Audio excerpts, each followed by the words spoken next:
Konnichiwa everyone, it's Dan from JaDan.co.uk and today I'm here to talk about the requirements for JLPT N5.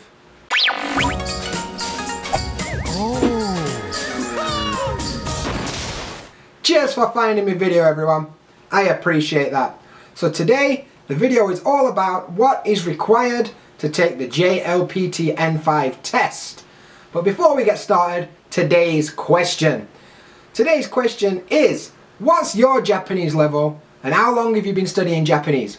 Comment section below, let a bro know. I'd be interested to hear what level you are. So, today's video, as I said, is all about the requirements for JLPT N5. You may be able to glean from that information that I've in fact decided I'm going to take the JLPT N5 test in December 2018.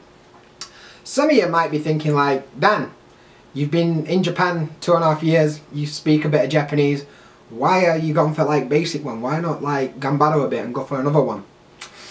Well, there's a few reasons I decided to do N5. First of all is even though I've been in Japan for 2.5 years and I can speak some Japanese, I didn't study in a usual way. I studied what I needed to get by and I studied by talking to people. So there's big gaps in my learning that basically stuff I should know that I don't know. So I want to go back and fill in those gaps with the study. Kanji, I have no clue about kanji. I never bothered to study it, so I'm basically starting from day one. I know a few kanji from seeing them everywhere, but I don't know how to write them. I mean, you don't need to write them for the test, but I don't know much about kanji, so even though I could probably understand the stuff on the next test, I wouldn't be able to do the kanji in time. So thought may as well start from day one with kanji and build up as we go along. And the other thing is I'm not very confident when it comes to actually like tests. Speaking Japanese where it's okay for me to make a mistake and as long as I understand the meaning is cool. But when I've got to be correct and it's a score thing, I'm not very confident in my Japanese abilities. So I'd rather, because it's my first test, take a test I think I can do and pass it rather than take a test I'm not sure if I can do and fail it straight off the bat. So as a first time, I want to go in at entry level, start from the beginning and really go through each stage as we go along. So that's why I chose N5. Some of you might be thinking like, oh, you've put it out, but maybe I have, but that's what I'm doing. So moving on to the actual requirements for JLPT N5. So the N5 test is the lowest level. So it's the most basic level that you can do.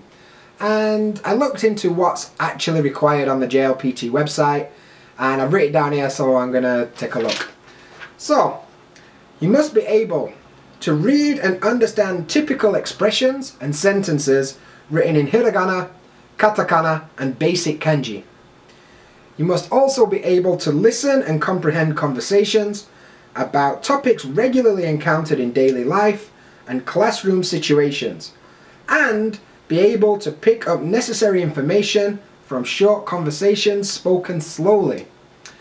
And on other websites I've had a bit of a look around for the actual numbers, and you're going to need to know about 103 basic kanji, also hiragana and katakana, but most people, if you're studying Japanese you should know that anyway.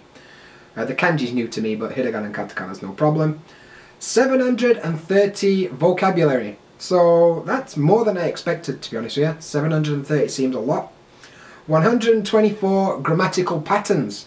So 124 different grammar patterns you need to know.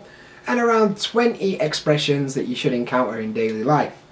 The grammar patterns, 124 seems a lot, but I would imagine I've encountered a lot of them in my daily conversations. The 20 expressions, I'm pretty much sure you learn them straight off the bat. So I don't think that's going to be much of a problem either. Basically, I've got about 60 days from the day of recording this to the actual test. So if I break those numbers down to like a per day, each day I need to study 2 kanji, 12 new words, 2 new grammar patterns, and 1 expression every day. And if I do that every single day, by the time the test rolls around in December, I'll be ready. I'll know everything. So that's the actual requirements for the test. In terms of my chances of passing, I think my chances are pretty high of passing this, which is one of the reasons I've chosen to do it. Other than the kanji, I think the kanji is going to be difficult. Hiragana and katakana is fine. I would imagine most of the grammar patterns I know already, or maybe a few that I don't, I need to pick up. The expressions I expect I'll probably already know. And the vocabulary, I would guess that I've probably encountered a lot of the vocabulary. Maybe some of them are going to be new, but you know, I'm not really sure at this point. But overall, I think my chances are pretty good. So yeah, that's what I've decided to do. So I guess the next stage is to book the test. So I'll do that in next video. So that's it for today's video. If you're new around here and you enjoyed this video, there's a subscribe button. Do me a favor and click that. And if you really did enjoy this, share it on your social media. I'd appreciate that too. But that's it for today's video. So thanks for watching. And as always, until next time, Jamata!